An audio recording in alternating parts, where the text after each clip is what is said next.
Hello all, welcome to the new Simply Put series by Kalaram Academy. This is Priyanka Mahapatra, faculty at Kalaram. So today we'll be having a discussion on the newspaper dated 13th January 2024. As today is Saturday, so we are not having any text and the context section of the Hindu newspaper. Again, coming to the explain section of the Indian Express newspaper, two articles were important. First is regarding the HPV vaccine and second is regarding the Nasik's Kalaram Temple. Then today is Saturday, we would be doing a book review as well. Okay, so these are the three things we're going to discuss today, which are displayed on your screen. So the first article is about that India is gearing up for the HPV vaccine drive against the cervical cancer. So we are gearing up for the HPV vaccine drive against the cervical cancer in India. There are two things over here. One is HPV vaccine. Second is the cervical cancer. So what do you understand by cervical cancer here? It is a growth of cells that starts in the cervix region of the woman. Cervix is the lower part of the uterus in the woman. And which virus causes it? It is the human papilloma virus that causes it. So almost all the cervical cancer cases, they are linked to certain strains of human papilloma virus. You have to remember this virus name. This can be a part of the prelims in the match the following question. So this human papilloma virus, it plays a big role in causing most of the cervical cancer. And this virus transmits through sexual contact. Okay, so coming to the incidence in India, India accounts for fifth of the global burden of the cervical cancer, such a huge number. That is why it is a concern in India. Around 1.3 lakh cases and around 75,000 deaths per case. In such a scenario, we have developed a very cheap version of the vaccine, that is Cervavac. It is indigenously developed by the Serum Institute of India, and that will be used in the government's routine immunization program. So the vaccine which we will be using is a quadrivalent vaccine. That means it will be preventing the entry of four of the most common types of HPV, 16, 18, 6 and 11. That is why the name quadrivalent vaccine. And why are we giving it to the 9-year-old girls? To the adolescent girls who are aged between 9 to 14 years of age. So who can be administered the vaccine? They are the adolescent girls before they are going to be sexually active. Then only the vaccine can prevent the entry of the virus into the body. Hence, we can prevent the cancer. So the response to the vaccine is better in the adolescent stage. And this virus is a very common infection. 90% of the sexually active women already have it. Okay, so these facts you have to remember from your exam point of view. Then can older women also get immunized? Yes, they can get immunized. So while the vaccine is not so effective against the older women, but they still can be administered up to the age of 45 years. Then we come to the second article, that is about the Nasik's Kalaram Temple.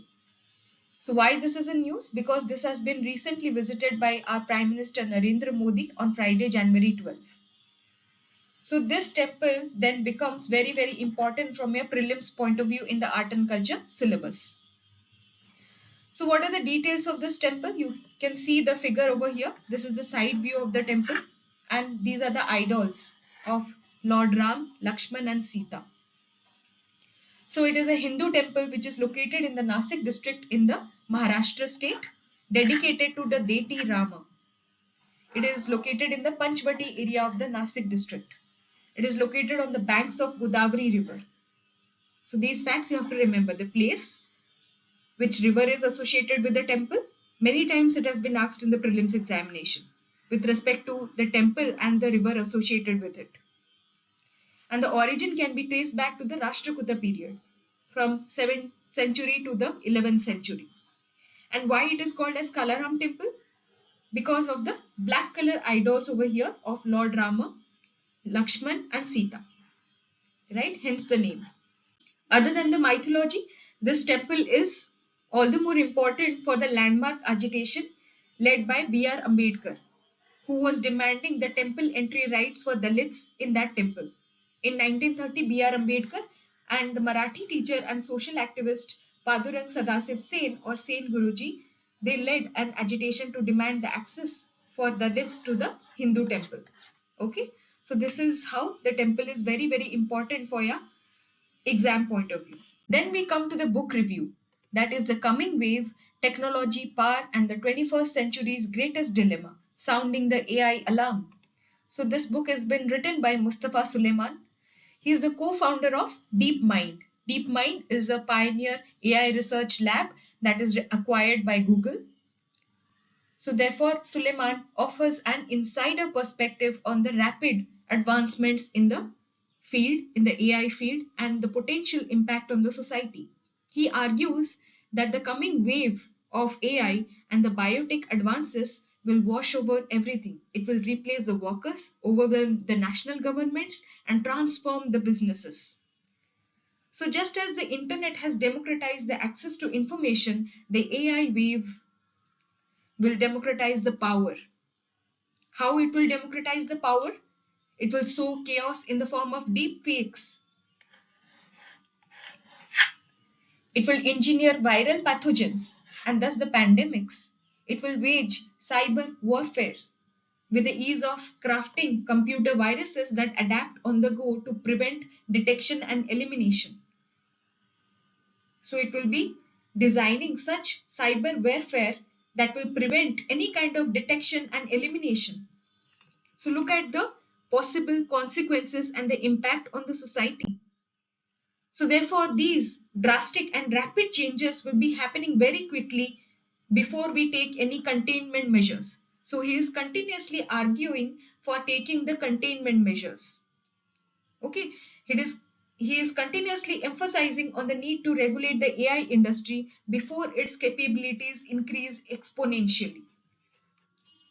So his arguments are based on 2 points. First is that he is emphasizing on the containment.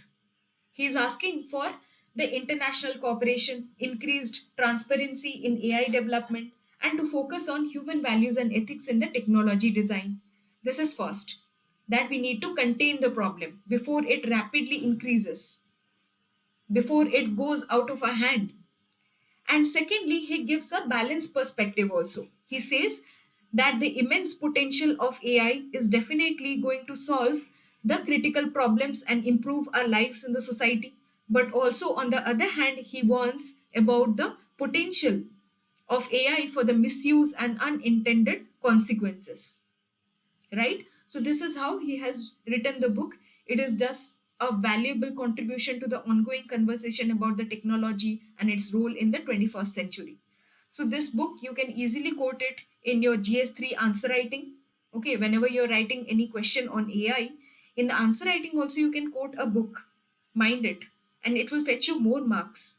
Okay, it will tell the examiner that you are aware of the books as well. And it will help in your essay writing as well, pertaining to AI, pertaining to science and technology, the debates on technology in the 21st century. You can give the reference of the book, right? So this is how a book review will help you. So this is all about today's discussion. The short notes of this video will be provided in the Telegram channel, that is the Kalaram Academy. You can join our Telegram channel with the link provided in the description box. Do join us, and until then, goodbye, take care, happy learning.